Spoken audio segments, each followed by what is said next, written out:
Bonjour, vous allez voir dans cette vidéo la correction du DNB blanc qui a eu lieu juste avant les vacances de Noël.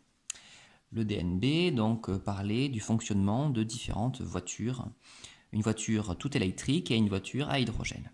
Donc on apprend qu'en 2013, on a rejeté l'équivalent de 351 millions de tonnes de CO2, c'est-à-dire qu'il y a eu une grosse pollution de CO2, et que les transports sont en grande partie responsables de ces émissions avec une part de 38%. Et c'est pourquoi de nombreux constructeurs ont été amenés à imaginer de nouveaux modes de déplacement et donc sont intéressés à la voiture électrique à batterie, ou la voiture toute électrique, c'est la même chose, et ainsi que le développement de la voiture à hydrogène. Première partie, donc la voiture électrique. Donc on a un schéma où on voit qu'il faut bien sûr raccorder la voiture électrique à une prise pour qu'elle fonctionne, que l'énergie électrique est stockée plus ou moins dans une batterie et que cette batterie va donc alimenter un moteur électrique pour faire avancer la voiture. On en apprend aussi un petit peu plus en dessous puisqu'on voit que les batteries des voitures toutes électriques contiennent des ions lithium, c'est pour ça qu'on parle souvent de batterie au lithium. Cette batterie aux ions lithium contiennent donc des ions lithium qui, à l'intérieur de la batterie, sont capables de se déplacer. Alors ça va avoir une importance, on verra un peu plus tard, en particulier le fait que le sens de déplacement des ions lithium dépend que l'on soit en charge ou en décharge de la batterie. Donc en fait, on peut lire que les ions lithium se déplacent vers la borne moins lorsqu'on est en train de charger la batterie. Et inversement, les ions se déplacent vers la borne plus si on décharge la batterie. Question numéro 1. À l'aide du document ci-contre, schématisez la structure de l'atome de lithium. On prendra soin de légender le schéma. Un atome, je vous rappelle, a une forme sphérique. Donc moi, c'est pour ça que j'ai pris un compas. Mais bon, vous pouvez le faire à main levée, hein. Maintenant, le cas particulier du lithium. Donc je vais regarder sur un petit extrait de la classification périodique que l'on voit sur le côté. Les ions lithium, on les repère ici. Et on voit que sur le document, il y a marqué que c'est Li6,3. Donc en fait, il va falloir comprendre ce que veulent dire ces chiffres-là. Alors je vous rappelle que le chiffre 6 vous donne le nombre total de particules dans le noyau. Donc dans le noyau, que je vais donc dessiner au centre de l'atome, je vais dessiner 6 ronds, 3, 4, 5 et 6. Parmi ces 6 ronds, 3 portent une charge positive. Donc je vais faire par exemple en rouge les charges positives. Comme il s'agit d'un atome, il va falloir que cet atome soit neutre. Donc je vais également dessiner 3 charges négatives, et vous savez que ça s'appelle des électrons. Donc les charges négatives, je vais mettre un moins à l'intérieur pour qu'on les repère correctement. Tout ceci, ça représente la structure de l'atome de lithium. On devait prendre la peine de légender le schéma, comme tous les schémas en fait. Donc on a 3 particules dont il faut préciser le nom. Donc les premiers, ce sont les neutrons qui ne portent pas de charge électrique. Les seconds en rouge, c'est-à-dire avec une croix rouge, hop, ce sont les protons qui portent une charge positive. Et le dernier, c'est l'électron qui porte une charge négative. Enfin, on pouvait préciser donc qu'au centre, on trouvait ce qu'on appelle un noyau. Petit 2. L'atome de lithium peut se transformer en ion lithium en perdant un électron. Donc ce qu'il faut bien avoir en tête, c'est qu'il peut perdre un électron. En déduire la formule de l'ion lithium. Alors je vous rappelle que la formule d'un ion, c'est la formule de l'atome auquel on ajoute la charge totale. La charge électrique totale, ça correspond à l'addition de toutes les charges positives et de toutes les charges négatives. Donc, je regarde sur le schéma précédent. Sur le schéma précédent, j'avais dit que des charges négatives, c'est-à-dire les électrons, il y en avait 3. S'il en perd 1, ça veut dire qu'il en reste plus que 2. Calculons maintenant la charge totale. La charge totale de l'ion, c'est donc la charge l'addition des charges positives et des charges négatives. Des charges positives, on n'y a pas touché, il y en a toujours 3. Par contre, des électrons, il y en a 2. Donc je vais faire plus 3. Ça, c'est pour compter les charges positives. Plus moins 2. Ça, c'est pour compter les charges négatives, les électrons. Et ça, si je fais l'addition de tout ça, je trouve que ça fait plus 1. Donc la formule de l'ion, c'est Li plus. On ne marque pas plus 1, puisque lorsqu'il n'y a qu'une seule charge, on ne marque pas le nombre. Alors, je vous mets en garde, hein, donc il fallait vraiment expliquer en détail le raisonnement, donc il fallait que l'on retrouve un certain nombre d'étapes avant d'arriver à la solution. La solution n'apporte pas le plus de points. C'est le raisonnement qui m'intéressait ici. Alors on va voir maintenant ce qui se passe du point de vue énergétique, et on a ce qu'on appelle la chaîne d'énergie de la voiture, de la prise jusqu'aux roues. Donc la prise électrique, qu'est-ce qu'elle va fournir comme énergie? Eh bien, elle va fournir de l'énergie électrique, sans surprise. Alors cette énergie électrique est reçue par la batterie qui va pouvoir se charger. Donc lorsqu'elle se charge, en fait, elle va emmagasiner, elle va stocker de l'énergie chimique. Et cette énergie chimique, elle va pouvoir la restituer, cette énergie, sous forme d'énergie électrique. Alors vous savez que lorsqu'on passe d'une énergie à une autre, il y a forcément une partie qui est convertie en énergie thermique.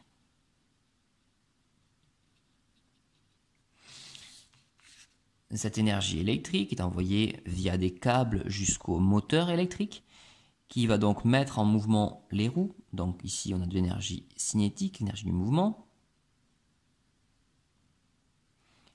Et comme on a une nouvelle conversion d'énergie, ici, donc on va avoir de l'énergie thermique qui est obtenue également, mais qui n'est pas utile. Maintenant, regardons un petit peu ce qui se passe pour les ions lithium à l'intérieur de la batterie.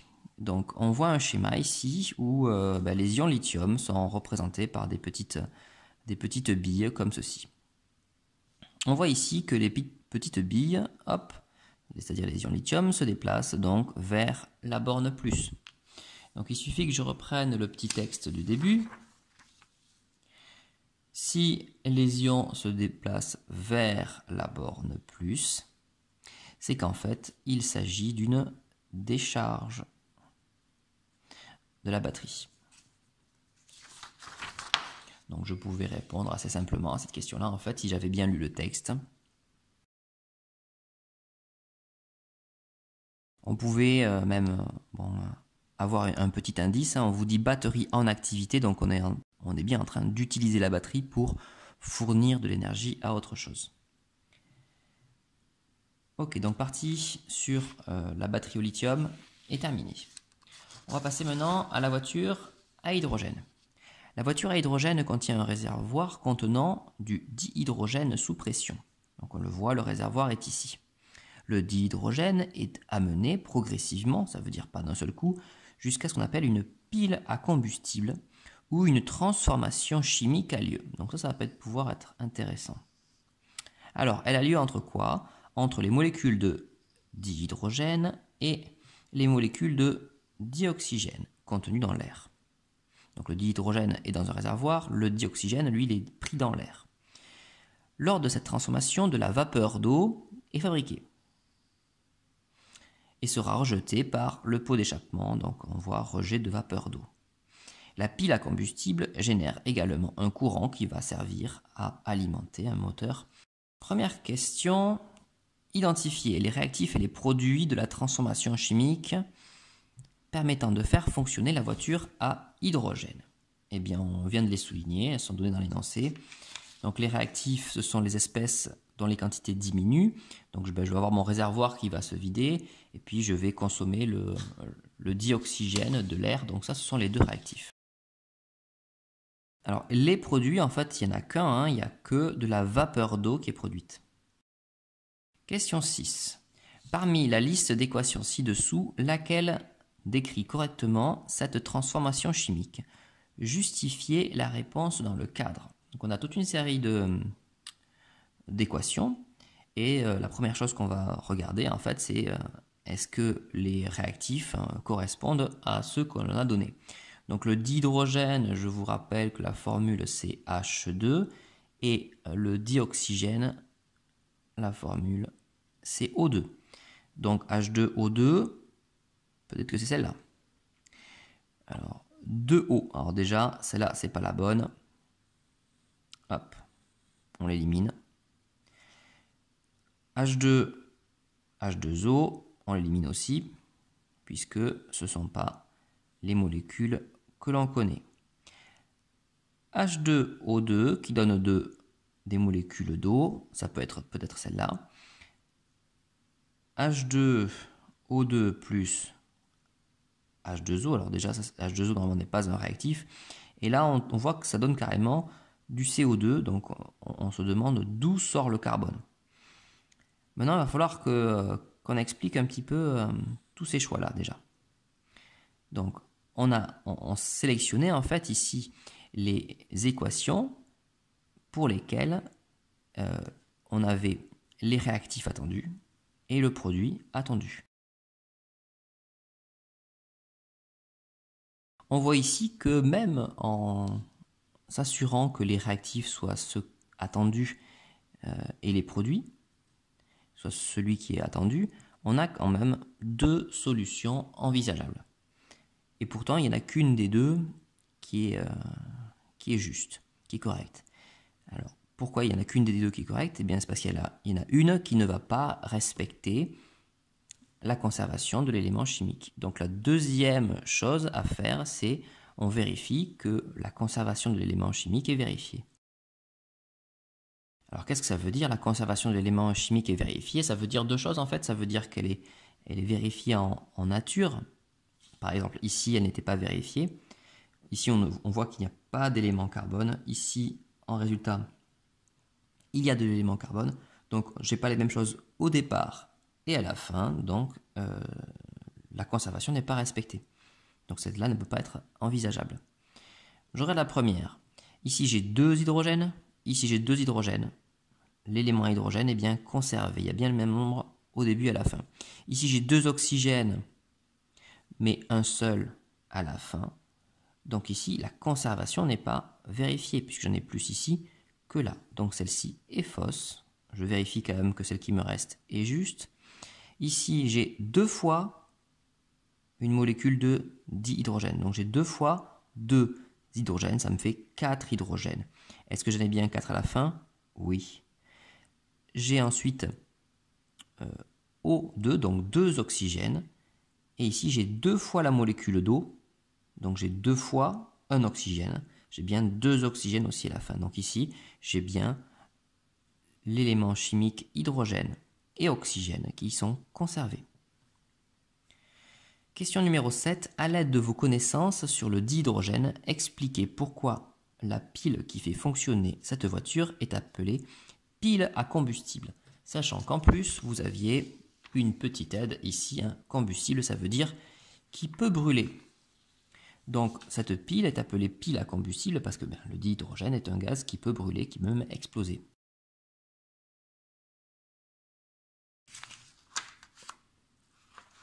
On voit même que ça va au-delà de ça, puisque la pile va réaliser exactement la même transformation chimique que lorsque l'on fait brûler, on fait exploser le dihydrogène.